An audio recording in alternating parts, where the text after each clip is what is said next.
Have you ever wondered how India, a newly independent nation, navigated its economic path?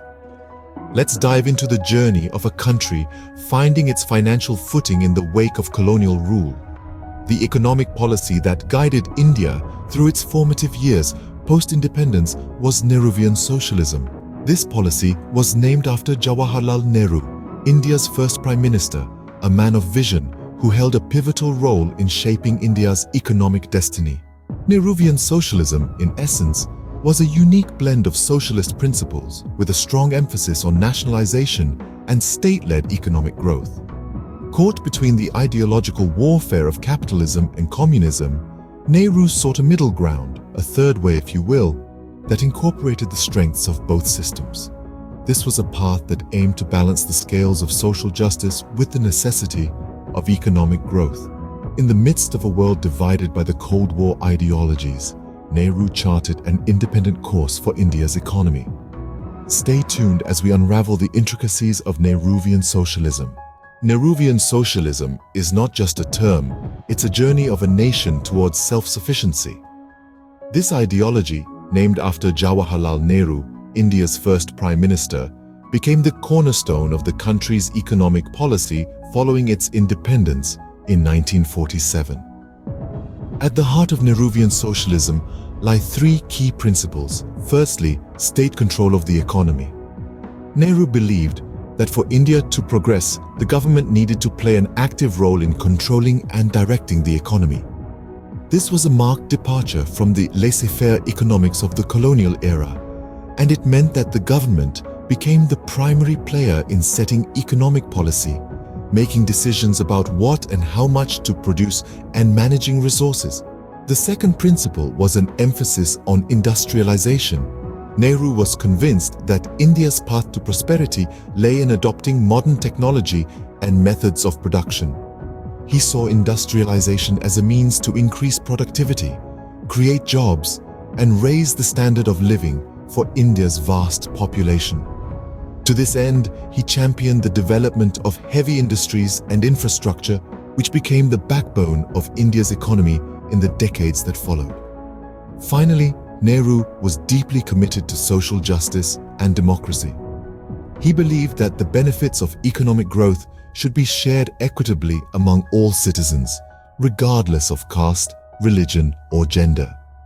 This commitment was reflected in policies aimed at reducing income inequality, improving access to education and healthcare, and promoting social and political rights. Together, these principles formed the foundation of Nehruvian socialism. It was a unique approach, attempting to marry the state control of socialism with the dynamism and innovation of capitalism, all while placing a strong emphasis on social welfare. It represented a bold and ambitious vision for India's future, one that sought to break free from the shackles of colonialism and chart a new course towards prosperity and justice. Nehruvian socialism was a unique approach, merging elements of socialism and capitalism, but how successful was it? As we delve deeper into this topic, we'll examine the pros and cons of this economic policy and the impact it had on India's journey to becoming a global economic powerhouse. While Nehruvian socialism faced criticisms, it also had its share of successes. Chief among these successes was the creation of a solid industrial base, which laid the groundwork for India's modern economy. Under Nehru's leadership, the country pursued a policy of industrialization. Steel plants, dams, and power stations sprung up across the country. These projects provided much-needed jobs, stimulated economic growth, and set the stage for India's future development.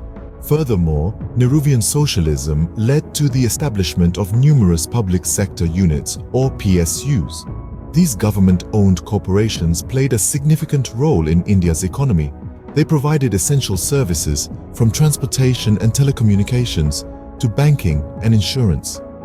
By owning and operating these key industries, the government was able to control the pace and direction of economic development. This allowed the state to prioritize social welfare over profit, ensuring that the benefits of growth were distributed more equitably among the population. In addition, Nehruvian socialism aimed to promote economic equality. Nehru believed that the state should play a central role in redistributing wealth and resources. He introduced land reform measures such as the abolition of zamindari, which allowed for a more equitable distribution of land. He also implemented progressive taxation policies, where the wealthy were taxed at higher rates to fund social programs for the poor. These measures helped to reduce income inequality and alleviate poverty. Lastly, Nehru's policy of non-alignment in foreign affairs allowed India to maintain its economic sovereignty. By refusing to align with any major power bloc during the Cold War, India was able to make independent decisions about its economic policy, free from external pressures. In conclusion, Nehruvian socialism had several notable achievements. It built a strong industrial base, developed key public sector units, and promoted economic equality. It also preserved India's economic sovereignty in a time of global tension. These accomplishments laid the foundation for India's economic progress in the subsequent decades. Despite these advantages, Nehruvian socialism was not without its drawbacks. Every coin has two sides, and so does Nehruvian socialism. While it provided a framework for economic development in a newly independent India, Nehruvian socialism had its drawbacks. One of these was bureaucratic inefficiency. The state, being the primary driver of the economy, led to an increase in the size of bureaucracy. This expanded bureaucracy often resulted in red tape, delays, and inefficiencies. It was not uncommon for projects to take years to complete due to bureaucratic hurdles, stifling innovation and progress. The second drawback was the lack of competition. The state controlled key sectors of the economy, leaving little room for private enterprise. This lack of competition often led to poor quality goods and services. Without the pressure of competition, there was little incentive for state-run enterprises to innovate or improve their offerings. The consumer, in the end, had to bear the brunt of this, with limited choices and substandard products.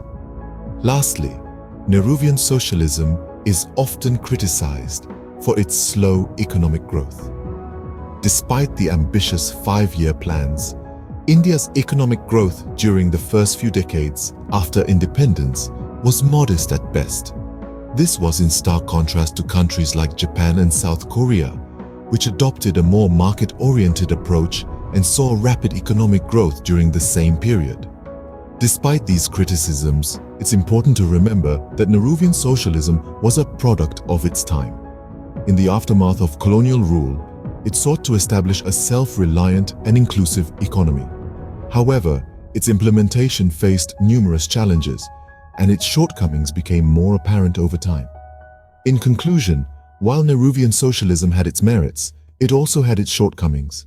Its emphasis on social justice and equitable distribution of resources was commendable.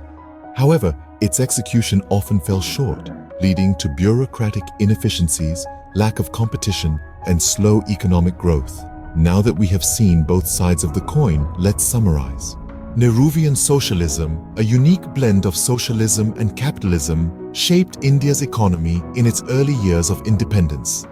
As we reflect back on our journey through this unique economic model, we find a tapestry of successes and failures, each contributing to the vibrant economic landscape that India experiences today. Nehruvian socialism, named after India's first Prime Minister, Jawaharlal Nehru, sought to balance the scales of social equity with the dynamics of a free market economy. On one hand, this economic policy allowed the government to take up the mantle of industrialization, catalyzing the development of core sectors like steel, mining, and heavy machinery. Public sector enterprises, nationalized banks, and state-controlled industries became the pillars of India's industrial base, providing employment to millions and driving economic growth. Moreover, The focus on self-reliance shielded India from the volatile global economic conditions of the mid-20th century. By prioritizing the production of basic goods and commodities, Nehruvian Socialism ensured that India's economy could sustain itself even in the face of international economic crises. Yet, like any intricate piece of machinery, Nehruvian socialism came with its fair share of complications. The emphasis on state control of industries led to an excessive bureaucratic red tape, stifling innovation and deterring private investment. The lack of competition resulted in inefficiencies, and the economy became stagnant, unable to keep pace with the rapidly evolving global economic scenario. Furthermore, the policy's focus on heavy industries often overlooked the needs of the agricultural sector, leading to imbalances and disparities. While the cities saw the rise of towering industries, the rural areas languished with outdated farming techniques and infrastructural deficiencies. However, it's important to remember that the economic policy of a country is not a static entity. It's a dynamic process, evolving and adapting to the changing needs of the country and its people.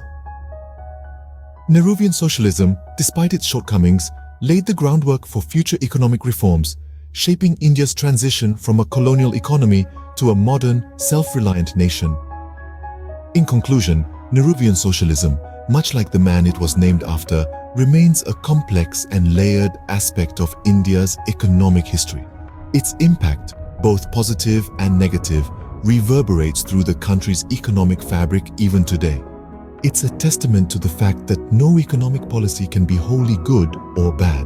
Rather, it's the amalgamation of these varied experiences that contribute to the economic evolution of a nation.